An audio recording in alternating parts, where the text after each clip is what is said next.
बर्बरीक दुनिया का सर्वश्रेष्ठ धनुर्धर थे। बर्बरीक के लिए 3 बाण ही काफी थे, जिसके बल पर वे कौरवों और पांडवों की पूरी सेना को समाप्त कर सकते थे। युद्ध के मैदान में भीम पौत्र बर्बरीक दोनों खेमों के मध्य पीपल के वृक्ष के नीचे खड़े हो गए और यह घोषणा कर डाली कि मैं उस पक्ष की तरफ से लड़ूंगा जो हार रहा होगा। बर्बरीक की इस घोषणा से कृष्ण चिंतित हो गए।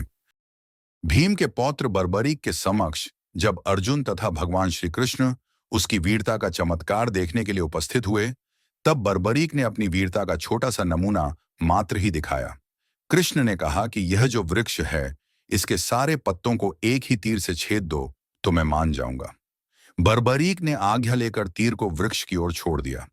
जब तीर एक एक कर सारे पत्तों को छेदता जा रहा था, उसी दौरान कृष्ण ने उस पत्ते पर यह सोचकर पैर रखकर उसे छुपा लिया कि यह छेद होने से बच जाएगा। लेकिन सभी पत्तों को छेदता हुआ वह तीर कृष्ण के पैरों के पास आकर रुक गया। तब बर्बरीक ने कहा कि प्रभु, आपके पैर के नीचे एक पत्ता दबा है, कृपया पैर हटा लीजिए, क्योंकि मैंने तीर को सिर्फ पत्तों को छेदने की आज्ञा दे रखी है, आपके पैर की नहीं। उसके इस चमत्कार को देखकर कृष्ण चिंतित हो गए। भगवान श्री कृष्ण ये बात जानते थे कि बर्बरीक प्रतिज्ञावश हारने वाले का साथ देगा। यदि कौरव हारते हुए नजर आए तो फिर पांडवों के लिए संकट खड़ा हो जाएगा, और यदि जब पांडव बर्बरीक के सामने हारते नजर आए तो फिर वह पांडवों का साथ देगा। इस तरह वह दोनों ओर की सेना को एक ही तीर से खत्म कर देगा।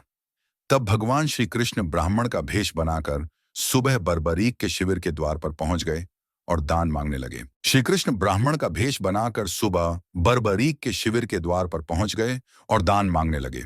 बर्बरीक ने कहा, मांगो ब्राह्मण, क्या चाहिए?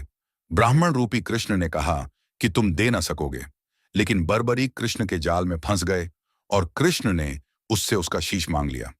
बर्बरीक द्वारा अपने पितामह पांडवों की विजय हेतु स्वेच्छा के साथ शीश दान कर दिया गया। बर्बरीक के इस बलिदान को देखकर दान के पश्चात श्री कृष्ण ने बर्बरीक को कलयुग में स्वयं के नाम से पूजित होने का वर दिया। आज बर्बरीक को खाटू श्याम के नाम से पूजा जाता है। जहां कृष्ण ने उसका शीश रखा था, उस स्थान का नाम खाटू श्याम, जिन्हें बाबा श्याम या श्याम बाबा के नाम से भी जाना जाता है, हिंदू धर्म के एक लोकप्रिय देवता हैं। खाटू श्याम का मुख्य मंदिर राजस्थान के सीकर जिले के खाटू गांव में स्थित है।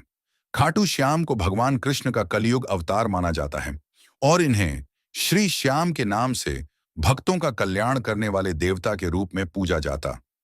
आज के समय में खाटू श्याम के प्रति भक्तों की असीम श्रद्धा है। हर वर्ष खाटू श्याम का प्रसिद्ध फाल्गुन मेला आयोजित किया जाता है, जिसमें लाखों भक्त शामिल होते हैं। यह मेला फाल्गुन माह में पूर्णिमा के दिन होता है। भक्तजन अपनी मनोकामना पूर्ण होने पर बाबा श्याम को चढ़ावा चढ़ाते हैं, जिसमें मुख्य रूप से नारियल, चूड़ी, वस्त्र और इत्र शामिल होते हैं। खाटू श्याम के मंदिर में साल भर भक्तों का तांता लगा रहता है। विशेष रूप से गुरुवार और रविवार को यहां अधिक भीड़ रहती है। मान्यता है कि खाटू श्याम हर भक्त की सच्चे दिल से की गई प्रार्थना सुनते हैं और उनकी सभी इच्छाएं पूरी करते हैं। खाटू श्याम की पूजा और भजन कीर्तन का महत्व इतना अधिक है कि यह भक्तों को न केवल आध्यात्मिक शांति प्रदान करता है, बल्कि जीवन में सकारात्मकता और प्रेरणा भी देता है।